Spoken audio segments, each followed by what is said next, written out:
Human warning. 102. Alright everyone, settle down. The teacher told the teens, who slowly quieted down. Now then, as stated before the school vacation, you are to present to the class what you did during your family vacation. Murmurs of excitement echoed through the hall. Yes, Maxwell, the teacher asked. Teacher Thalptisia, are you sure it would be a good idea for me to give such a presentation? The young student asked. Because I survived going to the human homeworld. All sound in the hall ceased in an instant. Even the usually buzzing insectoid students had their heads turned and simply stared at their fellow student, who had a proud smirk plastered on his face. I am sorry, young one, but I must have misheard you there. Could you repeat that last sentence, please? The teacher said jokingly, clearly wishing that she had misheard it. Oh, forgive me, Teacher Thalptisia. I should have been more specific. My family and I visited and survived 3 weeks on the human homeworld of Nova Terra. 2 weeks of mandatory survival instructions and training not included, Maxwell said proudly. And I believe that qualifies me to receive the token of valor, token of bravery, and the token of survival since, as per school rules, I survived more than 3 days in a hostile environment, willingly. Oh my. Thalptisia felt faint.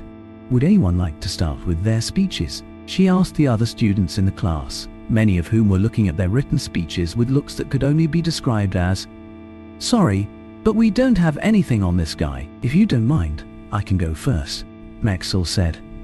Thalptisia sighed. Fine.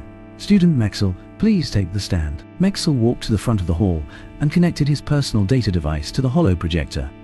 An image of a large stone building appeared. In the meantime, he placed a large tome on the desk, the pages of which were riddled with bookmarks of various colors.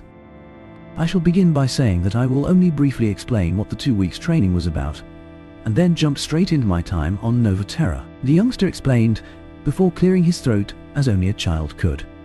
The training only provided us with the knowledge of words or sentences such as hold my beer, and the actions that need to be taken when hearing said words. In the case of the previous example, the suggestion was to make some space between you and the speaker, then watch as he or she does something extremely stupid. We were also taught some human words that directly translate into the following: I am lost. Where can I find the nearest police station? I am a tourist. Where is the water cabinet? Amongst other sentences. Lastly, they taught us how to navigate their so-called easy-to-use hand booklet. Maxwell indicated the 4-inch thick, 12-inch wide, and 20-inch long tome he had placed on the desk earlier. It is actually easier than it looks. The cover contains an AI program that tells you exactly on which page you can find the solution to your problem. Here, let me demonstrate. Alfred, what do I do if my cellular device causes trouble? You shall find your answer on page 1849, approximately a quarter of the way down the first paragraph. Thanks, Alfred. You are most welcome. Advice. Apple devices are not supported outside of human space. It would be wise to change to a different device as soon as possible. Maxwell palmed his face in exasperation. Already done that, Alfred. Thanks. Please, enjoy your day. Maxwell sighed as he looked out at the class. We were told the AI were programmed to do that. Anyway, let me begin talking about my time on the human homeworld. We arrived on Earth in a nation called Ireland, technically New Ireland, but I shall be using the terms the humans use.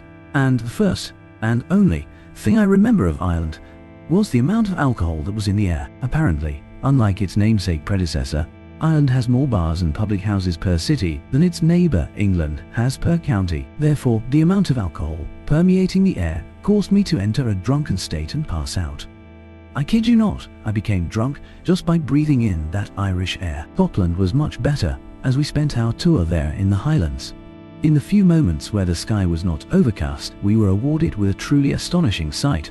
Maxwell pressed a button on his data device, changing the screen to show several images and videos of the clear Scottish Highlands.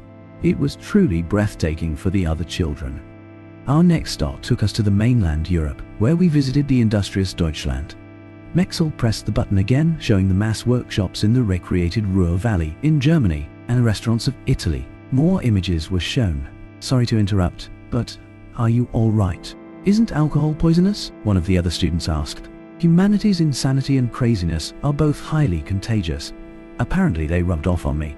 Something I'll explain later when I get to Africa and Australia, Maxwell answered. Anyway, Italy was the first country I really enjoyed. The food was great, and the locals were extremely friendly when I told them that pineapples do not belong on pizza. I got more free meals there for myself and my family than we did before in my entire life. Mexel pressed another button, and various images of Italian cuisine appeared, making even the teacher salivate. Yes, I have several books on their cuisine, and no, I am not sharing, Mexel clarified. So far, other than Ireland, all the places we visited were hospitable, apart from high levels of air pollution. Then came the United States. And, oh boy, I should have asked someone to hold my beer, because going there was insanity by human standards. The majority of the population was overweight. A lot of people were arrogant to the point of self-entitlement, and the lack of public health insurance lead even me, a child, to believe that Americans have a mental disability that allows them to live at the edge of a cliff time. That, and gangs that seem to own Chicago and the suburbs of other cities, make me wonder who was really in charge there. Moving on, Mexel said, as he continued to show various images to his classmates, some of whom were staring at him in abject horror at some of the things he was casually showing. After the USA, we visited Japan, who since the founding of Nova Terra seem to have recreated the art of wearing swords wherever you go. I once saw a drunk human causing trouble there, resulting in a live-action sword fight. Hang on, Mexel, the teacher asked in horror. How are you still sane? The human physician there believed that I may have picked up some human craziness whilst on their homeworld. Not just me, but apparently their lunacy is contagious. Everyone who goes there apparently end up with some sort of mental disability. Meh, who cares? Not sure why that would matter. May I continue? I believe that we have heard enough, the teacher answered, but I have yet to get to Australia and Africa. Mexel whined.